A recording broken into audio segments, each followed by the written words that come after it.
FYI, the Foster Youth to Independence Initiative is a program that provides housing choice vouchers along with support services to foster self-sufficiency to eligible youth who are 18 to 24 years of age, left foster care or will leave foster care within 90 days, and are homeless or at risk of becoming homeless.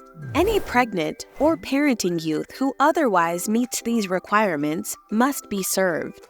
Young people like me who leave foster care unprepared to live on their own are at risk of becoming homeless soon after discharge. Around 27% of my peers exiting foster care experienced homelessness within the past 2 years, compared to 10% of all youth ages 18 to 25. This is not because we're less. It's because we lack the guidance, resources, and assistance that other youth receive as they transition into adulthood. In addition to housing, FYI provides support in finding a job, navigating college, and mental health assistance. FYI provides rental assistance and supportive services for 36 months by statute, though this was extended by 24 months for youth who meet certain requirements. Since no one entity can do this alone, FYI operates as a collective impact model by facilitating ongoing collaboration among PHAs, public child welfare agencies, and community partners to identify and connect eligible youth to housing and related supports. In this video, we will discuss incorporating youth voice, partnership in the collective impact model, and FYI administration.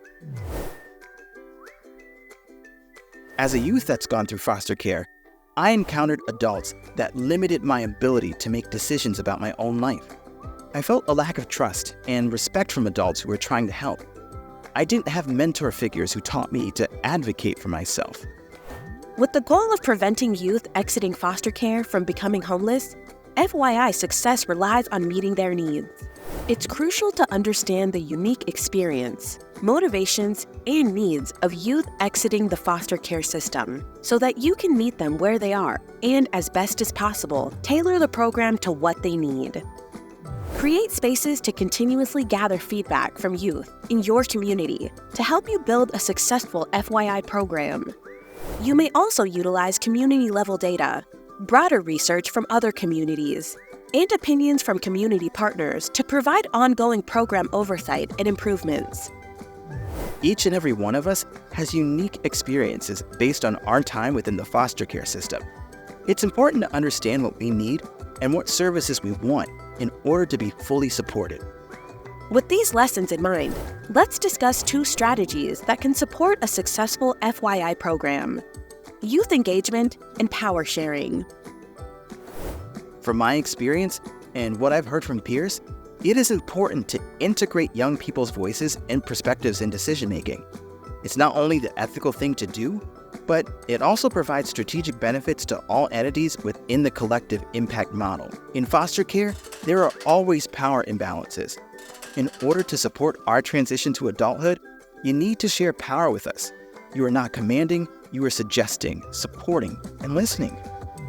As a result, you're helping to build our confidence and leadership skills and getting us one step closer to become self-sufficient adults who can advocate for themselves. Here are the takeaways. Young people should be trusted and respected to make decisions that affect their lives. Recognize who is most impacted by the decisions. Provide space for vulnerability, honesty, and trust within relationships. The FYI initiative and its collective impact model operate within U.S. child welfare systems. It's important to note there is no single child welfare entity. Many organizations in each community, including public child welfare agencies and community partners, work together. For this collective impact model to be effective, each partner must commit staff time and other resources to help orchestrate the work of the group.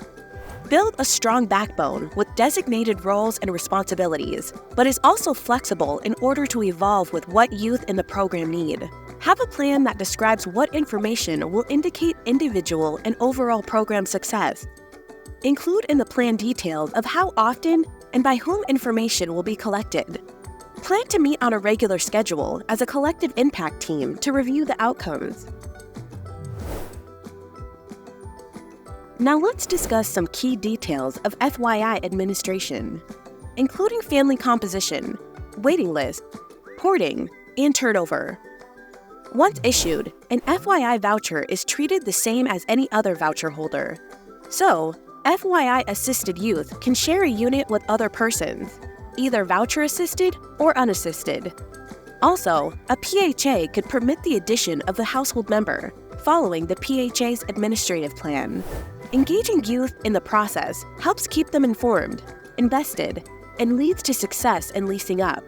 Also, having routine check-in meetings with partners providing referrals is important to creating and maintaining momentum from referral to lease up to move-in.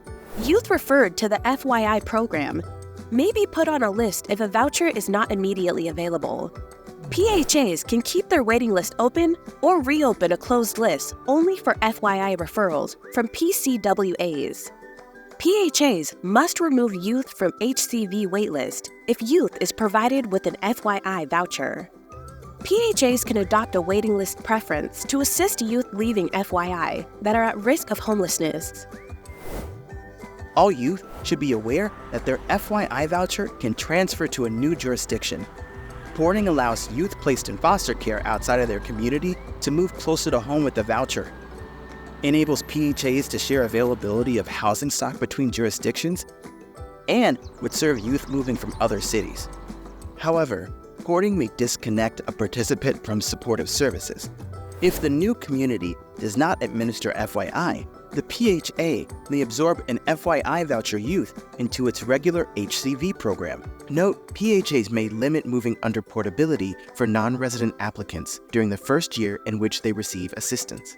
Also note that when used porting under a billing arrangement, the initial and receiving PHA must work together to initiate termination of assistance upon expiration of the 36-month limit, or any extensions of the time limit provided under the Fostering Stable Housing Opportunities Amendments, which we will cover later in this presentation. FYI turnover is based on the expiration of a youth's FYI assistance, not the age of the participant. A key part of the turnover process is transition planning and support for youth self-sufficiency building up to the end of the voucher period. It is not permissible to reissue an FYI voucher to the same youth upon expiration, though PHAs may adopt an HCV waiting list preference for at-risk youth whose FYI assistance is expiring.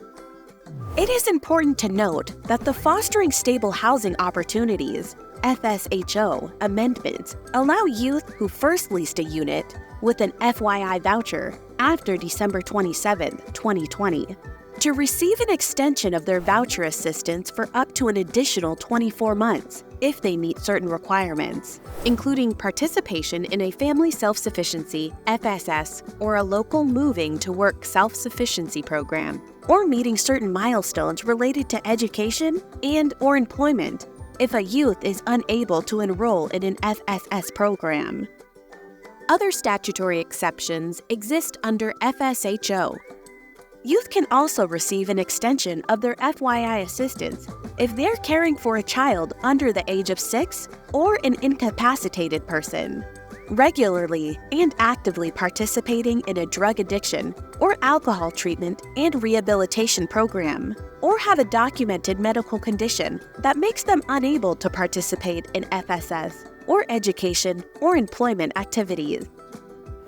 Now let's connect what we've learned about the technical administration of FYI with the purpose of the program. When the FYI centers youth voices and brings together multiple entities to develop a collective impact program, then FYI provides housing and support services to youth transitioning out of foster care, builds trust through engagement and power sharing, reviews data regularly with partners, including youth representatives, to understand what is working and not working, and leads to better housing and health outcomes.